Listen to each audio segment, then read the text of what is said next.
Good evening, everyone. Is my voice and video clear? Voice और video clear है?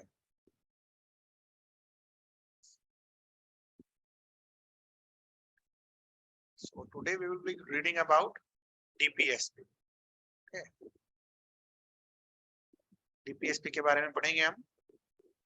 और DPSP का full form क्या है बेटा? Directive Principle of State Policy. Directive Principle of State Policy, DPSP. तो हमने क्या देखा था संविधान में? हमारे संविधान में हमारा जो संविधान है वेरियस पार्ट्स में डिवाइडेड है. Part 3 of the constitution deals with what? Fundamental right. Okay, तो ये जो है it is mentioned in part 4 of the constitution. कहां मेंशन्ड है? पार्ट 4 ऑफ द कॉन्स्टिट्यूशन में. ठीक है. नाउ मैंने आपको बोरोड फीचर्स याद करने के लिए बोला था, याद हो गया? कम तो नहीं आना चाहिए बेटा. It's full volume. Full volume. Okay. तो डीपीएसपी को अगर देखा जाए, ठीक है, तो DPSP has been borrowed from Irish constitution. DPSP को हमने कहां से बोरो किया है? आयरिश कॉन्स्टिट्यूशन से. और इस आयरिश कॉन्स्टिट्यूशन ने इसको कहां से बोरो किया था? स्पेनिश कॉन्स्टिट्यूशन से. ठीक है. First thing about DPSP is this. It has been borrowed from Irish Constitution.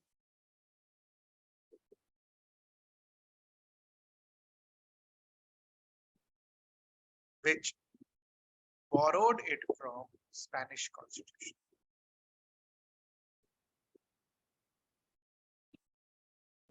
ठीक है. First point is this.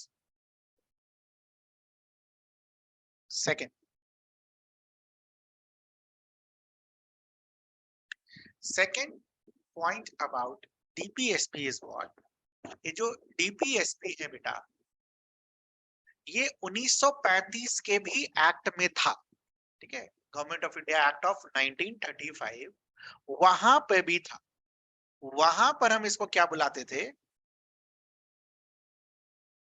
Instrument of instruction. Instruction word को अंडरलाइन कर लीजिएगा.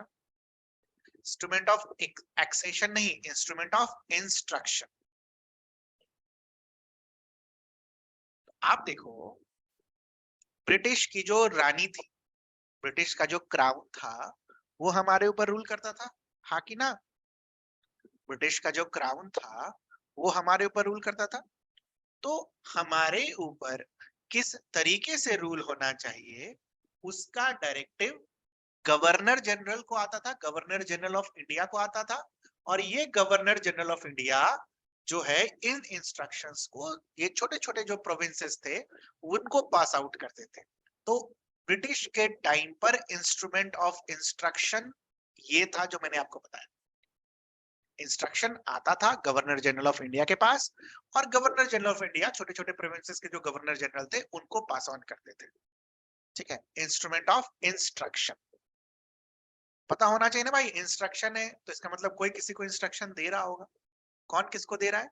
Governor general of India to various other provinces of province. Third, DPSP ensures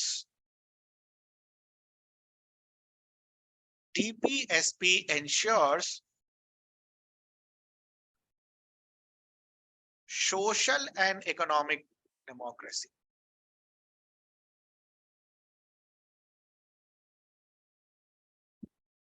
DPSP ensures social and economic democracy. कैसे? तो जैसे provision पढ़ेंगे ना वहां पर आपको समझ में आएगा कि ये सोशल और इकोनॉमिक डेमोक्रेसी कैसे इंश्योर करता है। ठीक है, what ensures political democracy? Which part of the constitution ensures political democracy? DPSP ensures social and economic democracy. Which part of the constitution ensures political democracy? बता सकते हैं? It's fundamental rights या फिर part 3 of the constitution. It is fundamental rights, which is also known as part 3 of the constitution. ठीक है. Fourth thing about DPSP is it is non-justiciable. It is non-justiciable. What is the meaning of this term non-justiciable? इसका मतलब क्या होता है बेटा? मान लो सरकार डीपीएसपी को फॉलो नहीं कर रही है तो इसके लिए आप कोर्ट में नहीं जा सकते हो। It can not B challenge in the court of law कि ये डीपीएसपी इंप्लीमेंट नहीं हुआ है तो आप सरकार को उसके अगेंस्ट में कोर्ट में घसीट कर नहीं ले जा सकते। तो इट्स अ नॉन जस्टिसिएबल। ठीक है, नाउ नेक्स्ट क्वेश्चन इज कि why part 3 was made justiciable but not part 4? Why it was made so? तो हमारा भारत महान आजाद कब हुआ था बेटा? 1950 में। क्या 1950 में हमारे पास इतने पैसे थे जो हम डीपीएसपी के इन सारे प्रोविजंस को इंप्लीमेंट कर पाते? फ्री लीगल एड देना, राइट टू वर्क देना, राइट टू एजुकेशन देना, राइट टू लाइवलीहुड देना, ठीक है, जस्टिस देना, क्या हमारे पास उतने पैसे थे? नहीं थे। First thing, why it was made non-justiciable? Because our constitutional framers thought about कि बेटा फाइनेंस ही नहीं है तो फिर कहां से ये सब चीज को इंप्लीमेंट करोगे? तो लैक ऑफ फाइनेंस।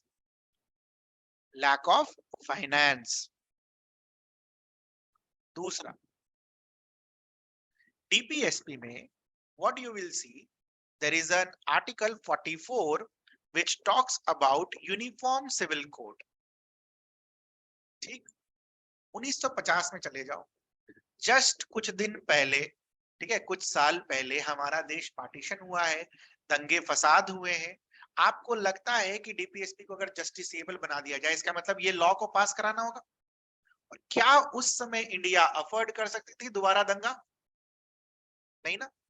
1950 में क्या इंडिया दोबारा अफोर्ड कर सकती थी? नहीं। So in order to promote diversity इसको बनाया गया नॉन जस्टिसिएबल। ठीक है। थर्ड थिंग, 1950 में जब इंडिया आजाद हुआ, एक तो जितने भी लीडर्स थे, आप क्या देखोगे, क्या उनको गवर्न करने का कोई एक्सपीरियंस था? बहुत कम एक्सपीरियंस था गवर्न करने का। उसके अलावा अगर आप, एक तो गवर्न करने का एक्सपीरियंस नहीं है, ऊपर से 10 बर्डन और दे दो कि ये भी करना है, वो भी करना है, ये भी करना है, ये भी करना है, तो क्या वो कर पाते? नहीं। तो क्या सोचा गया उस समय कि new government will get crushed under the burden of responsibility, इसीलिए इसे जस्टिसिएबल मत रखो। ऐसे ही इतनी सारी रिस्पॉन्सिबिलिटी है, poverty alleviation, unity and harmony, ऊपर से आप 50 डायरेक्टिव और लिख कर दे दो कि ये भी करना है, वो भी करना है, तो it will be a burden on the government. So that's why we see कि डीपीएसपी को क्या रखा गया? Non justiciable. ठीक है, क्लियर है ये चीज सभी को? Is this thing is clear to you? Yes. Now, next section में हम ये पढ़ने वाले हैं कि क्या क्या डीपीएसपी है। तो डीपीएसपी अगर आप देखो, can be broadly classified under three categories: socialist principle, Gandhian principles, and western liberal principles. ठीक है, सोशलिस्ट प्रिंसिपल का मतलब बेसिकली सोसाइटी इक्वालिटी की तरफ बढ़नी चाहिए, लोग भूखे नहीं सोने चाहिए, लोगों को सोशल और इकोनॉमिक डेमोक्रेसी मिले, ये सब आता है सोशलिस्ट प्रिंसिपल के अंदर। गांधीयन प्रिंसिपल के अंदर गांधी जी के जो आइडियाज थे वो, और वेस्टर्न लिबरल प्रिंसिपल के अंदर जो वेस्टर्न लिबरल लोगों के जो आइडियाज हैं वो, जैसे कि peace and harmony, separation of executive from legislature, separation of judiciary from legislature, ठीक है, एग्जीक्यूटिव। तो ये सारी चीजें, uniform civil code, protection of environment, protection of culture, ये सब कहाँ आता है? लिबरल प्रिंसिपल के अंदर। बट यहां पर एक बात नोट करने की क्या जरूरत है कि our constitution does not make such classification.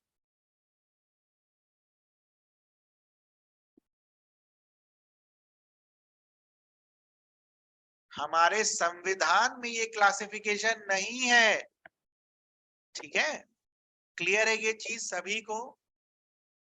हमारे संविधान में ये क्लासिफिकेशन नहीं है, हम बस पढ़ने के लिए ये क्लासिफिकेशन करते हैं, ठीक है, only for reading literature purpose, पढ़ने के लिए, ताकि हमें क्लासिफाई करने में आसान हो, हमें पता हो कि हमें क्या प्रिंसिपल्स को इंप्लीमेंट करना है, क्या नहीं करना है, ये सारी चीजें, इसीलिए हम क्लासिफिकेशन करते हैं, ठीक है। तो nowhere in our constitution this kind of classification has been mentioned. Is it okay? ध्यान रहेगा सभी को? एक चीज यहां ऐड कर लो, what is the aim of DPS? क्या एम है बेटा डीपीएसपी का, बता सकते हैं कोई? What is the aim of DPSP?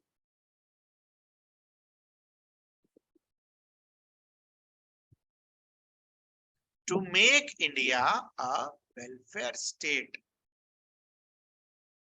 भलाई के काम करने वाला स्टेट बनाना, ठीक है, to make India a welfare state, ठीक है, to make India a welfare state,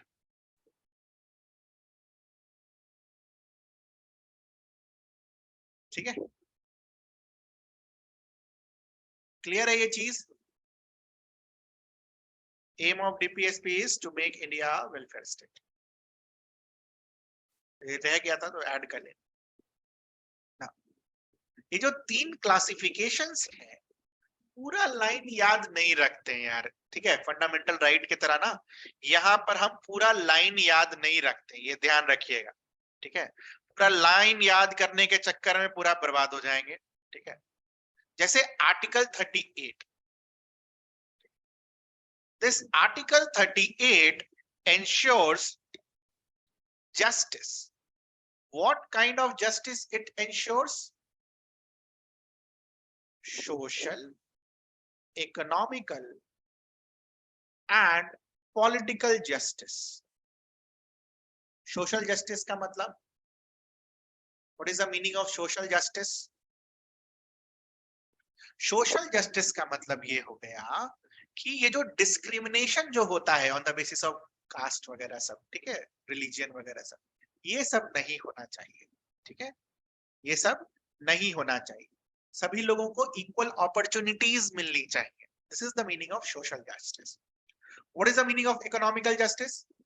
economical justice का मतलब हो गया कि किसी एक आदमी के हाथ में सारा का सारा रिसोर्स कंसंट्रेट नहीं होना चाहिए, ठीक है, सरकार उसको टैक्स करे और रिसोर्स कंसंट्रेशन को बचाए, जो भी टैक्स के थ्रू आता है सरकार उसको क्या करे, redistribute.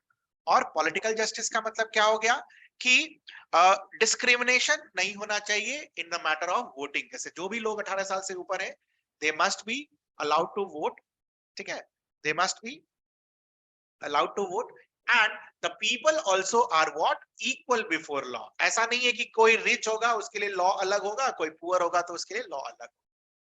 This is the meaning of what? Social, economical and political justice.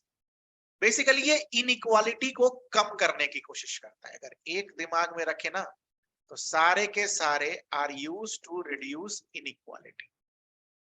ठीक है, क्लियर है सभी को?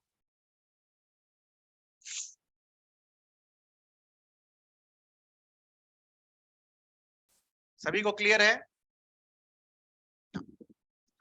39 जो है बेसिकली ये जो इकोनॉमिक जस्टिस के बारे में हम पढ़ रहे हैं उसी के बारे में दे रखा है. तो उसमें आप क्या देखोगे, it talks about distribution of wealth, और दूसरा prevention of concentration of wealth. 39 B और सी याद है, हमने अभी पढ़ा था फंडामेंटल राइट्स में. अभी उसके बारे में और डिटेल में पढ़ेंगे.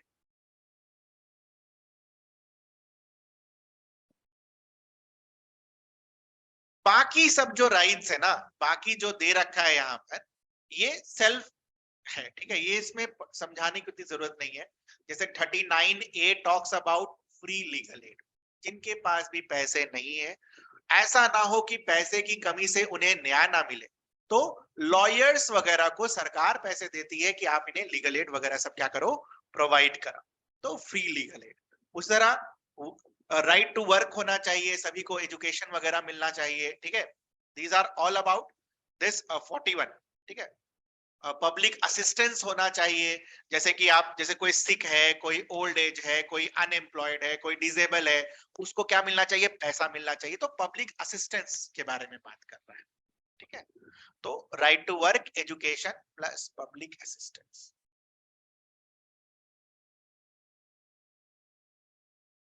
ठीक है. 42 humane condition for work and maternity relief. मतलब जहां पर कोई वर्कर काम करने जा रहा है, ऐसा नहीं कि बहुत खराब स्थिति हो और वहां पर जाकर काम करे. जैसे मान लो कि वॉशरूम वगैरह की फैसिलिटी ना हो. ठीक है, या फिर आप अपने वर्कर को अपना जो प्रोटेक्टिव गियर सब है वो पहनकर जाने के लिए नहीं दे रहे हैं. तो उन सारे चीजों को क्या करना है, ऐसा करना है कि जो वर्कर काम कर रहा है that should be under what, humane condition. ठीक है, उसके बाद it also living wage for workers. What is the meaning of living wage? Living wage is different from minimum wage. ठीक है, what is the meaning of living wage? Living veg का मतलब ये हो गया कि उतना मिनिमम अमाउंट ऑफ पैसा लोग, हर प्रति इंडिविजुअल के पास होना चाहिए जिससे वो रोटी कपड़ा मकान की तो चीजें पूरी कर पाए, साथ में एजुकेशन, हेल्थ केयर, इन सारे चीजों को भी देख पाए. तो लिविंग वेज का मतलब ये होता है. ठीक है, क्लियर है? Living veg, living veg clear है? 43A is basically about जो वर्कर यूनियन बनते हैं ना बेटा, कोऑपरेटिव्स, वर्कर कोऑपरेटिव्स वगैरह बनते हैं ना, यूनियन वगैरह आपके इंडस्ट्रीज में, ये उसके लिए. ठीक है, तो participation of workers in management of industries. The last one is 47. 47 को आप और भी देखोगे, 47 यहां पर भी है और 47 गांधीयन प्रिंसिपल में भी है. तो 47 के दो हिस्से हैं. ठीक है, तो पहला हिस्सा इज अबाउट न्यूट्रिशन. न्यूट्रिशन में क्या बोलता है कि लोगों का जो लेवल ऑफ न्यूट्रिशन है वो क्या करना है, सरकार को बढ़ाना है, गवर्नमेंट को बढ़ाना है. साथ ही साथ स्टैंडर्ड ऑफ लिविंग को भी बढ़ाना है. लेवल ऑफ न्यूट्रिशन बना रहा है और स्टैंडर्ड ऑफ लिविंग बढ़ाना है. तो ये 47 वाला जो पार्ट है ये किसके अंदर आता है, सोशलिस्ट प्रिंसिपल के अंदर.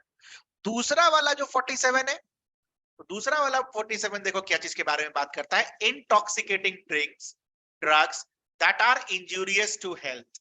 ठीक है, तो ये दूसरा वाला गांधीयन प्रिंसिपल के अंदर आता है. दो आर्टिकल नहीं है 47 के, एक ही आर्टिकल है जिसमें ये सारी चीजें हैं.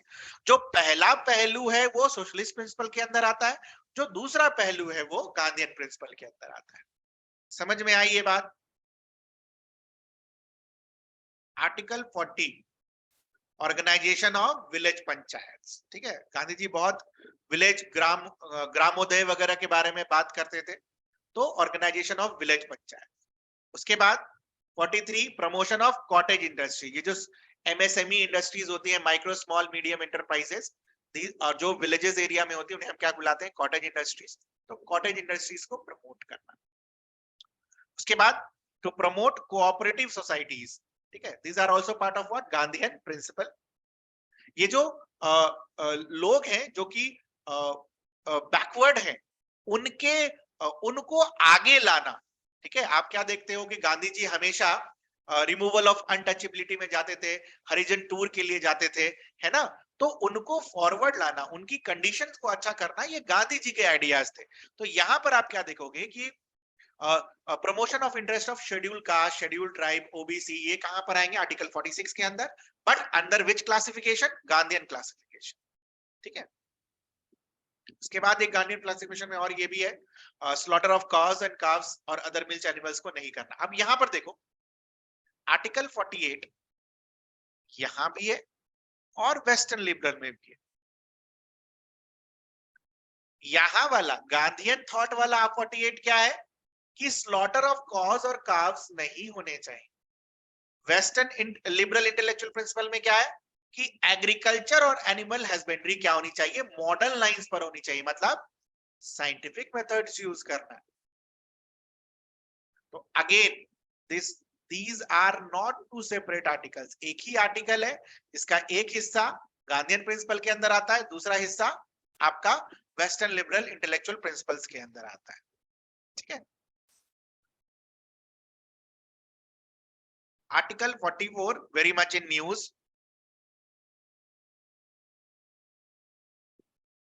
आखिर क्या है ये uniform civil code? What are the dimensions with which this uniform civil code deals with? बताओ, बता सकते हैं?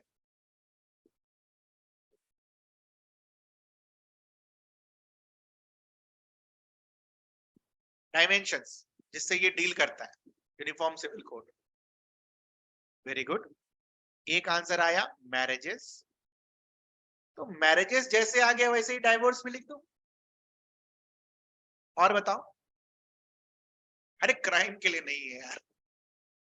Uniform civil code is about personal laws, ठीक है। पर्सनल लॉज में, ठीक है, personal laws is different from religious law. Personal law मतलब कि हमारे लिए, एक इंडिविजुअल के लिए। तो it deals with marriages, it deals with divorce, it deals with adoption, it also deals with inheritance, कितना जमीन किसको क्या मिलेगा, ये सब। तो इन सभी के बारे में जो नियम कानून बनता है उसे हम क्या बुलाते हैं? Personal laws. And uniform civil code is about this only, कि इरेस्पेक्टिव ऑफ रिलीजन, ठीक है, इरेस्पेक्टिव ऑफ रिलीजन, ये जो पर्सनल लॉज हैं हर इंडिविजुअल के लिए सेम होना चाहिए। यही है यूनिफॉर्म, ठीक है। क्लियर है? Next, western liberal intellectual principle talks about what? Early childhood care and education for all children until they complete the age of 6 years। यहां ध्यान रखना, राइट टू एजुकेशन में क्या था बेटा? 6 to 14। यहां क्या है? अप टू 6, ठीक है। ध्यान रहेगा आर्टिकल 45। अगला इज इन्वायरमेंट को प्रोटेक्ट और इंप्रूव करना। अगला इज इन्वायरमेंट को प्रोटेक्ट और इंप्रूव करना। और इसके बाद वाला मॉन्यूमेंट्स, ठीक है, या फिर हिस्टोरिकल चीजों को क्या करना? प्रोटेक्ट करना। Is part of what? DPSP, is part of DPSP, ठीक है, is part of DPSP. Next is article 50। Article 50 talks about separation of judiciary from executive. What is the meaning of this? Separation of judiciary from executive. क्या मतलब होगा इसका?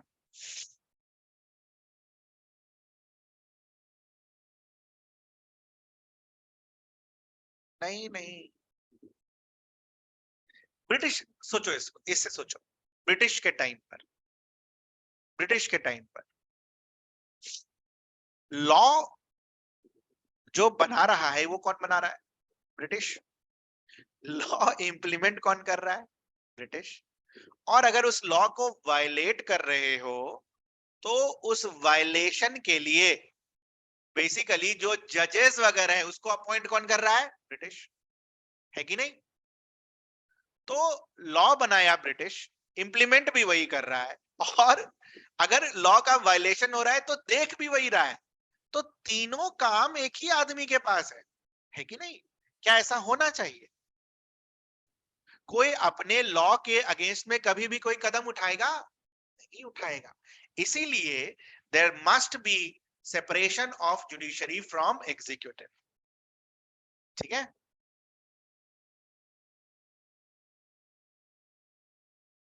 समझ में आया सभी को? Why separation of judiciary from executive?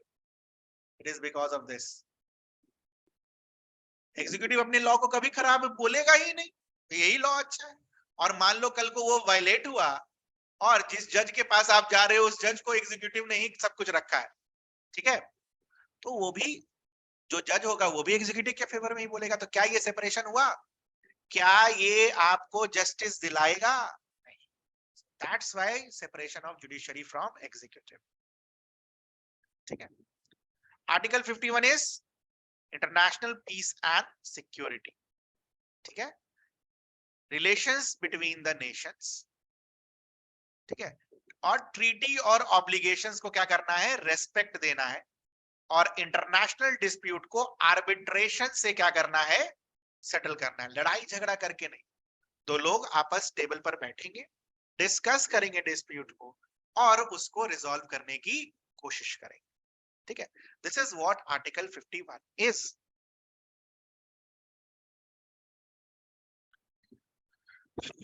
ठीक है? This is all about DPSP. अच्छा, कुछ इंपॉर्टेंट चीजें हैं यहां, देख लो एक बार।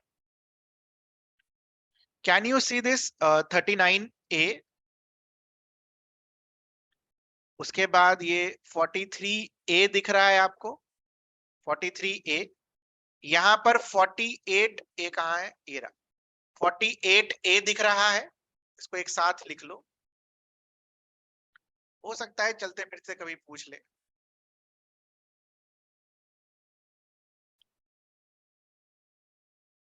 Second constitutional amendment act basically inserted 39A, ठीक है, 43A और 48A। ठीक है? 42nd कॉन्स्टिट्यूशनल अमेंडमेंट एक्ट कब आया था? 1976। ठीक है? क्लियर है ये चीज? बस एक अमेंडमेंट नहीं हुआ है डीपीएसपी में, और भी हुए हैं। ठीक है? 44th कॉन्स्टिट्यूशनल अमेंडमेंट एक्ट भी हुआ है डीपीएसपी में। इसने क्या किया था? आर्टिकल 39 में इन्होंने एडिशन किया था। ठीक है?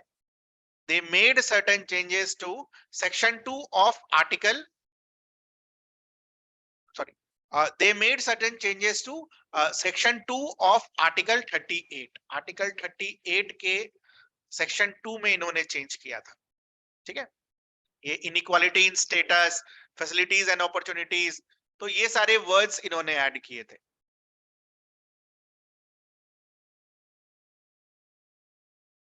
बेटा अमेंडमेंट्स को बाद में देखेंगे, अभी बीच में लेकर मत आओ ये सारी चीजें। जो टॉपिक है वो देख लो ना एक बार, है ना? उसी तरह एक और हुआ है 86th कॉन्स्टिट्यूशनल अमेंडमेंट एक्ट। इसने क्या किया ये देखना, आर्टिकल 45 में जो आर्टिकल 21A है ना बेटा, वो 21A पहले 45 में था, और 45 में ये 6 इयर्स की जगह 6 to 14 था। तो 86th अमेंडमेंट के थ्रू 6 से 14 कहां चला गया? आर्टिकल 21A में, और 45 में क्या अमेंड होकर आ गया? Up to 6 years. तो 86th कॉन्स्टिट्यूशनल अमेंडमेंट एक्ट। इसके बाद 97th कॉन्स्टिट्यूशनल अमेंडमेंट एक्ट। ये जो लेबरर्स को कोऑपरेटिव्स वगैरह जो बनाने हैं 43B, ये इसके थ्रू आए। तो इस तरीके से काफी सारे अमेंडमेंट्स हुए हैं बेटा। बहुत डिटेल होगा ये अगर पूछ लिया तो, बट ठीक है।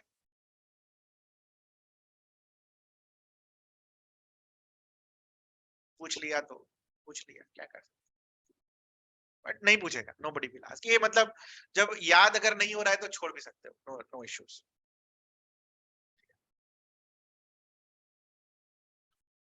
तो this is all about DPS. कुछ पूछना हो, anything you would like to ask DPS पे?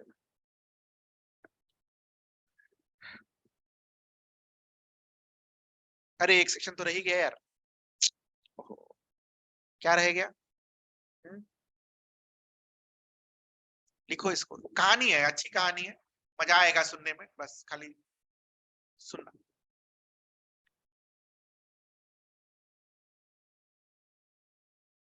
Importance of DPSP with respect to fundamental rights. ठीक है। Now, एक केस था,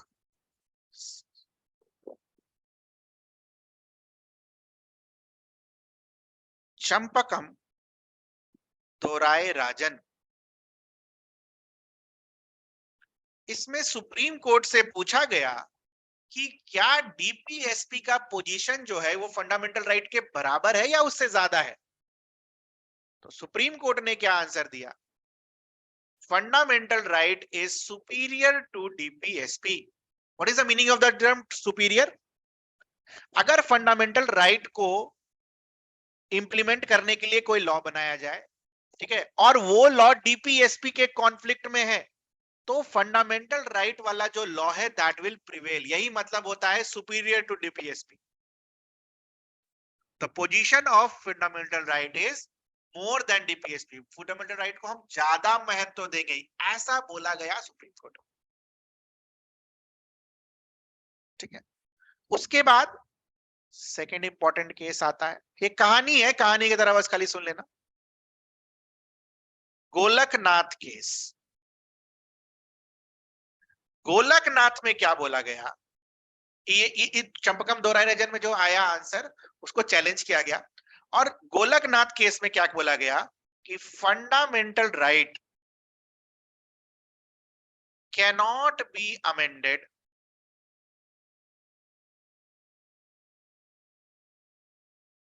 टू इंप्लीमेंट डीपीएसपी। मतलब गोलकनाथ में भी सुप्रीम कोर्ट क्या बोल रही है? भाई फंडामेंटल राइट इज सुप्रीम, इसको आप नहीं अमेंड कर सकते डीपीएसपी को इंप्लीमेंट करने के लिए। मान लो कोई डीपीएसपी हमें इंप्लीमेंट करना है, ठीक, और उसके वजह से फंडामेंटल राइट वायलेट हो जाएगा, ठीक है, तो ये काम आप नहीं कर, उसके कारण से फंडामेंटल राइट वायलेट हो जाएगा और आप फंडामेंटल राइट को अमेंड करो, तो ये काम आप नहीं कर सकते। ठीक है, ये काम आप नहीं कर सकते। क्या इस दोनों में किसी को कोई डाउट?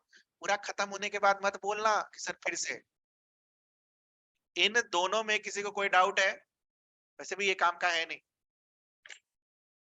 है बुक में दे रखा, तो मैं सोच रहा हूं पढ़ा दूं। इन दोनों में किसी को कोई डाउट है?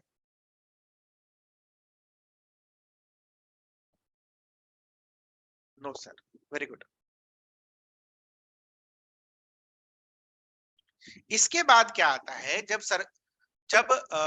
सुप्रीम कोर्ट बोलती है कि fundamental right can not be amended to implement DPSP, basically ये लेजिस्लेचर का पावर ले रही है यार। फंडामेंटल राइट अमेंड होगा या नहीं होगा, ये किसका पावर है? पार्लियामेंट का। तो इसीलिए आप क्या देखते हो, पार्लियामेंट जो है दो अमेंडमेंट लेकर आती है। 24th constitutional amendment act of 1971, यहां पार्लियामेंट क्या बोलती है? Parliament has power, parliament has power to abridge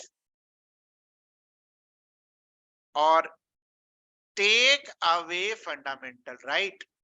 abridge मतलब दे दे या फिर ले ले फंडामेंटल राइट। ठीक है, साथ ही साथ एक और कॉन्स्टिट्यूशनल अमेंडमेंट एक्ट लेकर आती है 1971 का, और इसमें क्या बोलती है, in order to implement in order to implement 39B and 39C, fundamental right can be changed। ठीक है, अगर हम 39B और 39C को कर रहे हैं इंप्लीमेंट, उसकी वजह से फंडामेंटल राइट पर कोई इफेक्ट पड़ रहा है, तो उस केस में 39B और C को सुपीरियरिटी दी जाएगी। और साथ ही साथ बोला गया कि अमेंडमेंट अंडर 368, आर्टिकल 368 से हम अमेंडमेंट करते हैं, cannot be questioned in any court of law।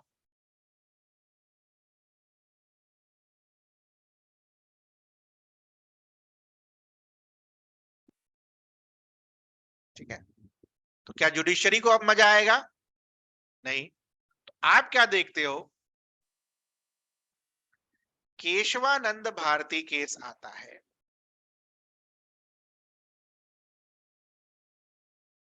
1973 में, और ये क्या बोलता है, ध्यान से सुनना। केशवानंद भारती में सुप्रीम कोर्ट बोलता है कि हाँ, ये बात बिल्कुल सही है, parliament has power to abridge और टेक अवे फंडामेंटल राइट। बिल्कुल सही, ले सकता है, दे भी सकता है। बहुत सुंदर, मतलब fundamental rights can be amended. दूसरा, सुप्रीम कोर्ट क्या बोलता है कि ये भी सही है, अगर आप 39B और 39C को इंप्लीमेंट करने के लिए, 39B और 39C क्या है बेटा, prevention of concentration of wealth and distribution of wealth.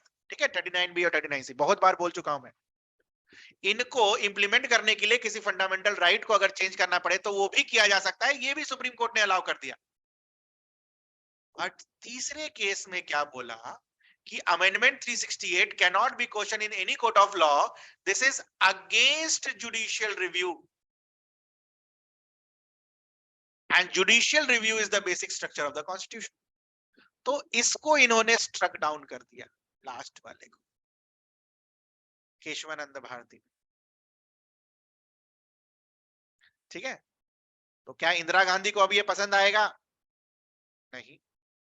आप क्या देखते हो, 42nd 39B एंड 39C नहीं समझ में आया? क्या नहीं समझ में आया 39B और 39C? बताइए, क्या नहीं समझ में आया?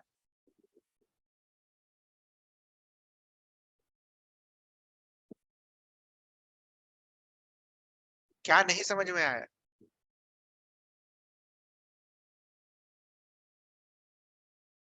इंप्लीमेंट नहीं कर सकते? ये तो मैंने बोला ही नहीं, इंप्लीमेंट नहीं कर सकते।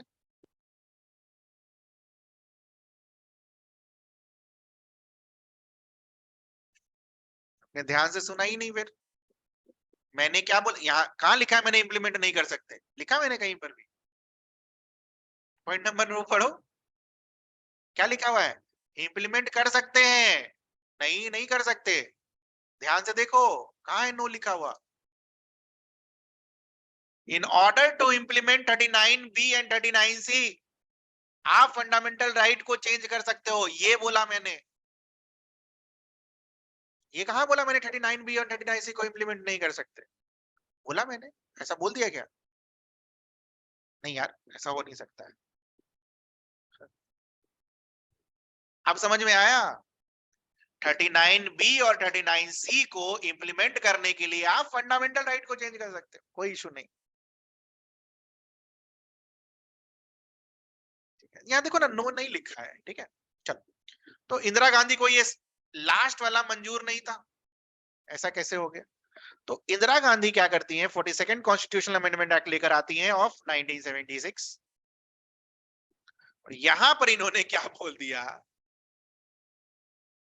कि यहां पर देखो, 25th कॉन्स्टिट्यूशनल अमेंडमेंट में क्या बोला सिर्फ 39B और 39C को इंप्लीमेंट करने के लिए अगर आप कोई फंडामेंटल राइट को चेंज कर रहे हो तो आप कर सकते हो।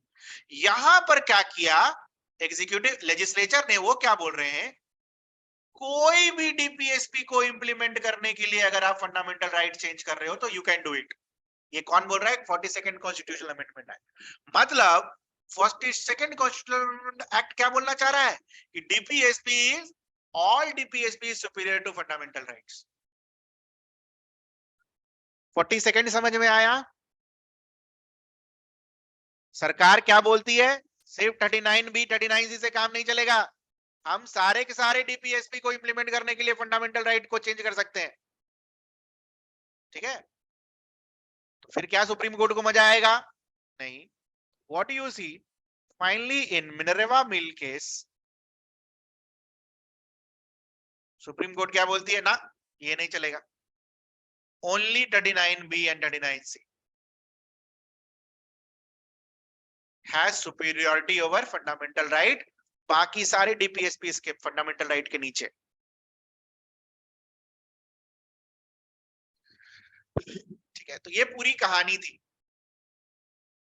ये पूरी कहानी थी। आई होप आपने देखा होगा ये पूरी कहानी।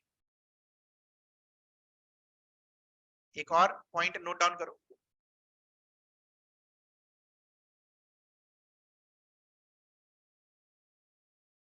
अदर डायरेक्टिव्स, डीपीएसपी के बाहर भी डायरेक्टिव्स है।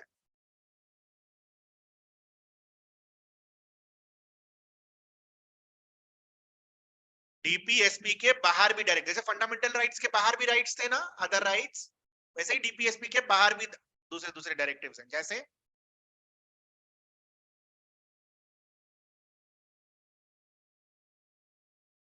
बच्चों को जो इंस्ट्रक्शन दिया जाएगा स्कूल में वो कैसा दिया जाएगा, इन मदर टंग। ठीक है, ये डायरेक्टिव का है आर्टिकल 350A के अंदर, इंस्ट्रक्शन इन मदर टंग।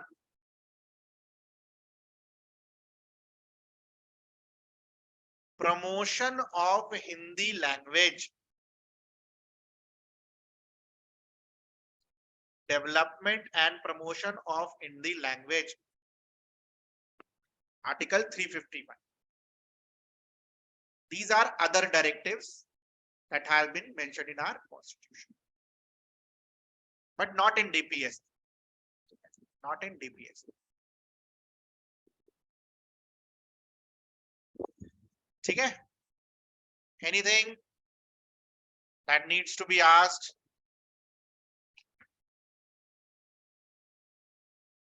कुछ पूछना हो किसी को?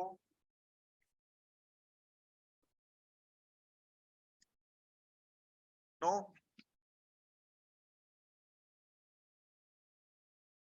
How to remember these articles? It's a very very tough question to me. बार बार पढ़ते रहिए। मेरे को तो पढ़ पढ़ के याद हुआ है, मैंने कोई निमोनिक्स याद नहीं करा, पढ़ पढ़ के याद हुआ है तो पूरा लाइन बाय लाइन याद है। It's a very tough question to answer. सही, मैंने तो पढ़ पढ़ के याद किया। Next section is fundamental duties.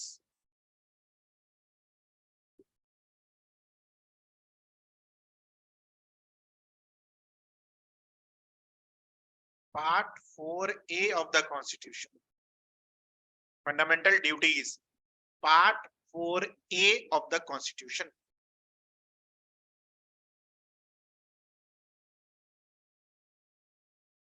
Fundamental duties कहां से बोरो किया गया है? USSR, erstwhile USSR. अब तो सोवियत यूनियन है नहीं, it has been borrowed from USSR.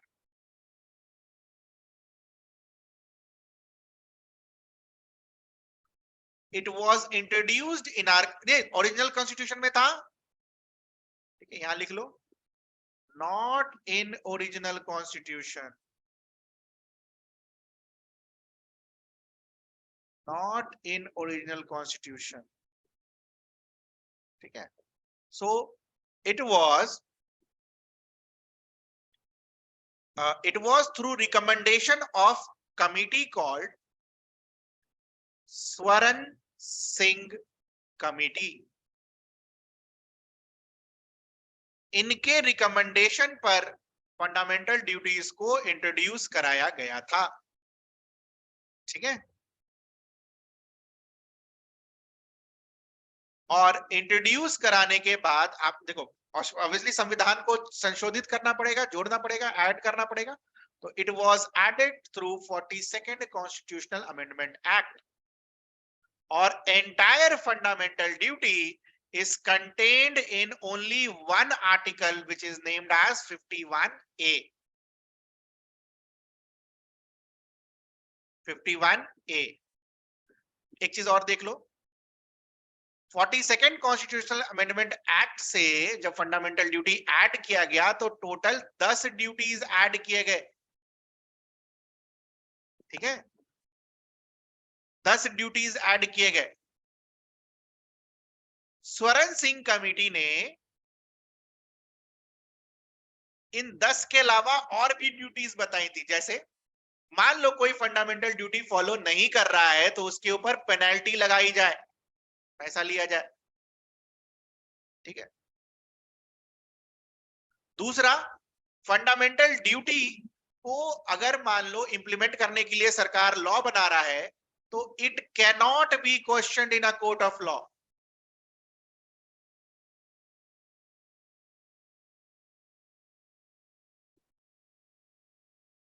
और तीसरा, एक और रिकमेंडेशन था इनका कि ड्यूटी टू पे टैक्सेस।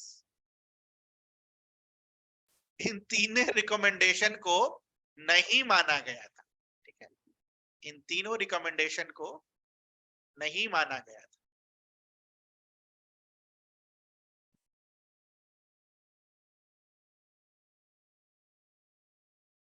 ठीक है, fifth,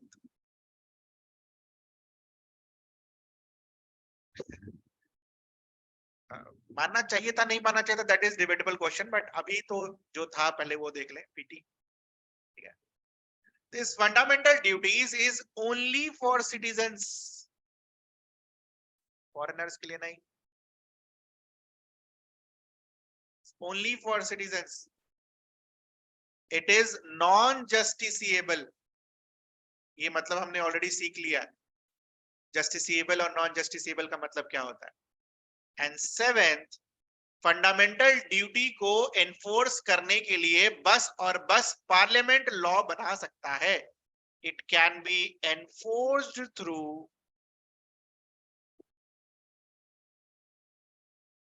law made by parliament.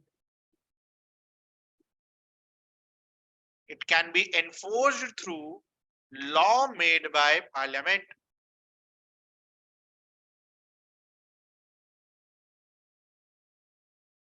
8वां पॉइंट लिखो,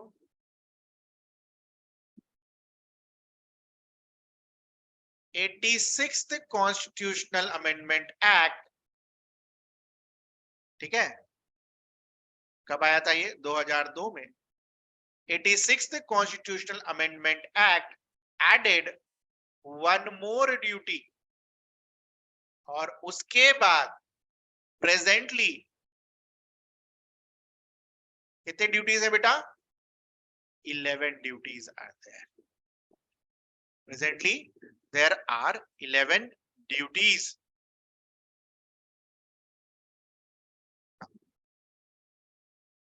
last point regarding fundamental duty is कि फंडामेंटल ड्यूटी का रिकमेंडेशन एक तो 1976 में आया था।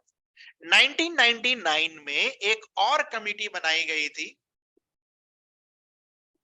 ये देखने के लिए कि फंडामेंटल ड्यूटी का सही तरीके से, फंडामेंटल ड्यूटी को इंप्लीमेंट करने के लिए पार्लियामेंट लॉ बना रही है या नहीं बना रही है। उस कमिटी का नाम क्या था, वर्मा कमिटी। तो दो कमिटीज हैं with respect to fundamental duties. एक है स्वरण सिंह कमिटी 1976, इन्हीं की वजह से आया, और वर्मा कमिटी, दोनों नाम याद रखना। ठीक है, फंडामेंटल ड्यूटीज क्या है, there are 11 fundamental duties, ठीक है, which must be remembered।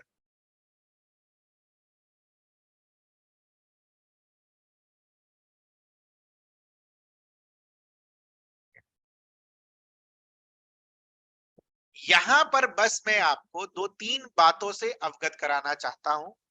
पहला, टोटल कितना है 11। 11th कब ऐड हुआ? 86 कॉन्स्टिट्यूशनल अमेंडमेंट एक्ट से। इस लाइन को अच्छे से याद रखना।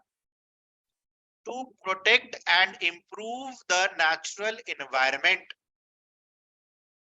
Including forest, lakes, rivers and wildlife. अब इधर देखो 48A, देख रहे हो? To protect and improve the environment. Can you see this?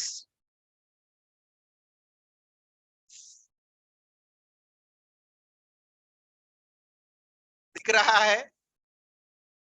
तो कभी अगर to protect and improve the environment खाली लिख दिया तो 48A है, मतलब DPSP. To protect and improve the natural environment लिख दिया तो क्या है? Fundamental duty. तो दिस नेचुरल वर्ड को एकदम गले पर कंठस्थ होना चाहिए। बाकी कहीं पर नहीं घबराओगे, बाकी कोई भी दिक्कत नहीं होगी, ठीक है? बाकी कोई दिक्कत नहीं होगी, बाकी आप पहचान लोगे। लेकिन अगर ये पूछ देता तो आपको कंफ्यूजन रहता जीवन भर कि कैसे हो गया, ठीक है? चल, that will be all for today's class, fundamental duty.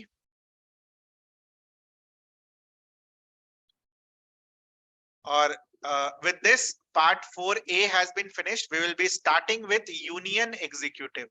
Okay, तो यूनियन एग्जीक्यूटिव में हम president, vice president, prime minister headed by council of minister, attorney general, इन सब के बारे में पढ़ने वाले हैं, ठीक है? तो यूनियन एग्जीक्यूटिव होगा अगला जो पॉलिटी में होगा, ठीक है? और यूनियन एग्जीक्यूटिव के बाद हम पार्लियामेंट, पार्लियामेंट के बाद जुडिशरी, जुडिशरी के बाद लोकल गवर्नमेंट, जुडिशरी के बाद लोकल गवर्नमेंट, और इसके बाद मिसलेनियस। मिसलेनियस में वही जो इमरजेंसी है ना, वो सब इमरजेंसी हो जाएगा। फिर तुम्हारा जो राइट टू वोट वगैरह है वो सब हो जाएगा, वो सारी चीजें मिसलेनियस। तो काफी वी आर ऑन ट्रैक। थोड़ा सा एक बार देख लिया जाए। Just give me 1 minute. I hope आप सबने शेड्यूल देखा होगा हमारा, जो डे 1 में आपको मिला था, वो है क्या आपके पास? Just give me 1 minute.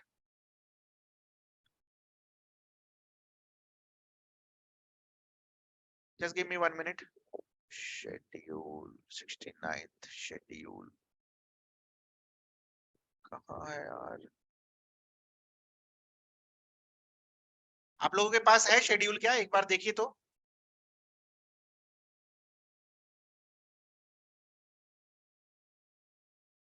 एक बार खोलिए। Just want to give some feeling regarding things, और कुछ नहीं। Just to make you things. ये शेड्यूल नहीं यार, पूरे साल भर पूरा कोर्स वाला शेड्यूल पूछ रहा हूँ, ठीक है? पूरा कोर्स वाला शेड्यूल।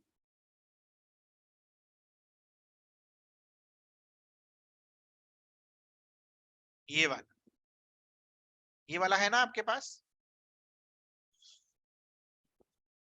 थोड़ा सा इसके लिए भी थोड़ा सा डिस्कशन कर लें। 2 मिनट देना मेरे को बस टाइम, 2 मिनट आपका एक्स्ट्रा खाऊंगा। देखो, साइंस, ये फिजिक्स ऐसे लिखा गया था यार, साइंस बोलेंगे हम। साइंस की कितनी क्लास होनी थी? 1 2 3 4 5 6 7 8 9 10 11, ठीक है? और 12 13 14 15, ठीक है? आप देख रहे हो 2 अप्रैल तक इसके बाद आपकी साइंस की क्लास नहीं थी, कहीं भी आपको साइंस का क्लास नहीं मिलेगा। तो साइंस की क्लास 15 होनी थी, जिसमें मैंने बस खाली फिजिक्स पढ़ाया है आपको। 14 क्लासेस हुए हैं शायद, 15। तो 15 होनी थी और कितनी हुई है? अभी अभी और होगी, ऐसा नहीं 15 बोल दिया तो 15 ही होगी, और होंगी, घबराना नहीं उसके लिए। मैं बस आपको ये बताना चाह रहा हूं कि 15 क्लासेस हमने बोला था कि 15 क्लासेस हुई या नहीं हुई, ये बताओ। आप देख लो, आपके सामने शेड्यूल है बेटा, इसमें कोई चेंजेस नहीं किया किसी ने। आज का डेट है 16 मई, 15 क्लासेस होनी थी, 15 हुई या नहीं हुई? नेक्स्ट, मैथ्स की classes, just see things. Maths की क्लासेस कितनी होनी थी बेटा?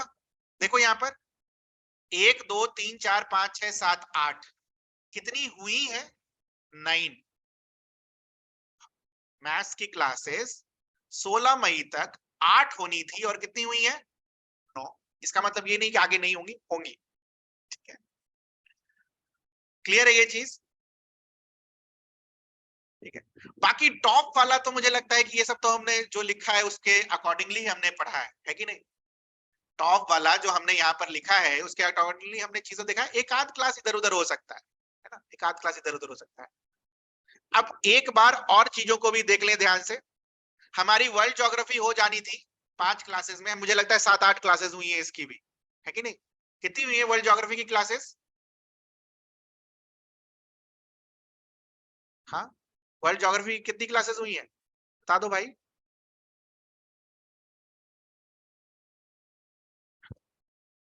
नहीं याद है, कोई बात नहीं। 8 क्लासेस हुई है वर्ल्ड ज्योग्राफी की, मैं ही बता देता हूं। तो वर्ल्ड ज्योग्राफी की 5 होनी चाहिए और हमने लिया है 8। सिमिलरली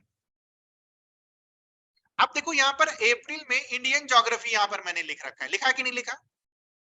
सर ये तो हुई नहीं, but if you will see बाद का बिहार ज्योग्राफी का 5 क्लास था, ठीक है, जो 20 21 22 मई तक होना था। We have taken those, okay. तो बिहार ज्योग्राफी का भी 8 क्लास लिया है, 5 ही लेना था, ठीक है। कमिंग टू पॉलिटी, पॉलिटी को अगर आप देखोगे तो 16 मई तक it should have been 15, okay, polity should have been 15, but I think we have taken 8, ठीक है। तो 8 क्यों है, क्या ये आपको समझ में आ रहा है? Why this 8? 3 हमने एक्स्ट्रा ले लिया बिहार ज्योग्राफी का, ठीक है, 3 एक्स्ट्रा ले लिया वर्ल्ड ज्योग्राफी का, तो 8 6 14, और कितनी होनी चाहिए थी? 15 कह रहा हूं। तो हम लोग जो पीछे हैं पॉलिटी में अकॉर्डिंग टू शेड्यूल, क्यों है ये क्लियर है आपको?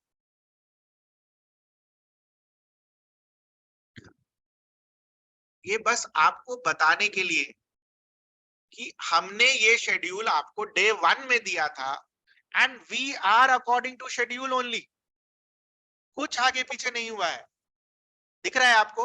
और जितना मैंने बोला था मैं उससे ज्यादा कर रहा हूं आपके लिए, वरना तो फिजिक्स 5 क्लास में खत्म हो जाना था, बायो 5 क्लास में खत्म हो जाना था, मैथ्स और केमिस्ट्री 5 क्लास में खत्म हो जाना था, ठीक है।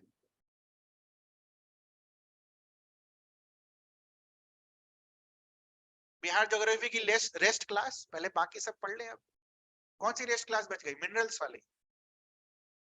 हाँ, एक ही क्लास है मिनरल्स वाली जो बची हुई है, जो मैंने बोला था। तो उसको रेस्ट थोड़ी बोलेंगे, रेस्ट कब बोलेंगे? जब 7-8 क्लास बाकी हो, ठीक है। तो I think I am on time. बाकी तो ये है अभी आपके आंख के सामने डे 1 में जो आपको मिला था, it's day 1, and again we are at, I think फरवरी 20 से शुरू हुआ था हमारा, फरवरी 20, मार्च, अप्रैल और मई, ये मिलाकर 3 मंथ होता है, and I am still on time, I think so. बाकी जिसको डिस्प्यूट करना है आप कर सकते। मैंने जो आपको फरवरी में लिख कर दिया था मैं उसको फॉलो कर रहा हूं, मैं बस ये बताना चाह रहा था आपको, और कुछ नहीं। और उससे ज्यादा करा है मैंने, ये भी देख लेना, जितना बोला था उससे ज्यादा क्लासेस हुए हैं, ठीक है। That's it.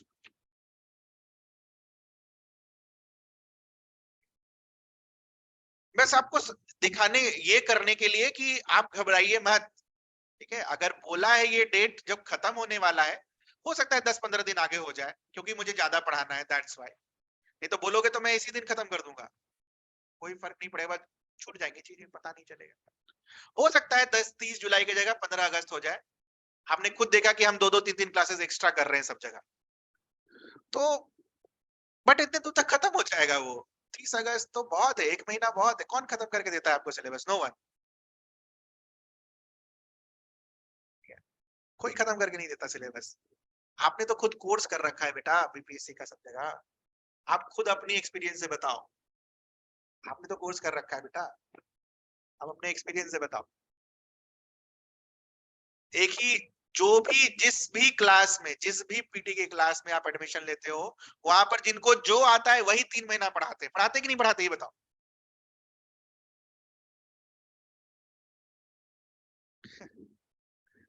But we are giving you something different, कि भाई सब करना है, हमें सब करना है, तो सब आगे बढ़ना है। So this is it. I think I am on time. My moral of the story was this, I am on time. पीछे क्यों है उसका मैंने आपको रीजन बता दिया, क्योंकि 3-3 क्लासेस आपकी बिहार ज्योग्राफी में एक्स्ट्रा हुई है, 3 क्लासेस आपका वर्ल्ड ज्योग्राफी में एक्स्ट्रा हुआ है। दैट्स व्हाई 8 6 14 क्लासेस पॉलिटी की होनी थी, जो कि हम 8 पर है। ठीक है, चलो। So that will be all from my side, and with in a month you will see, 21 जून तक आप देखना आपका सिलेबस कहां पहुंचता है। उसके बाद सिर पर हाथ रखना, इतना कैसे हो गया। ठीक है, so that will be all from my side. Okay.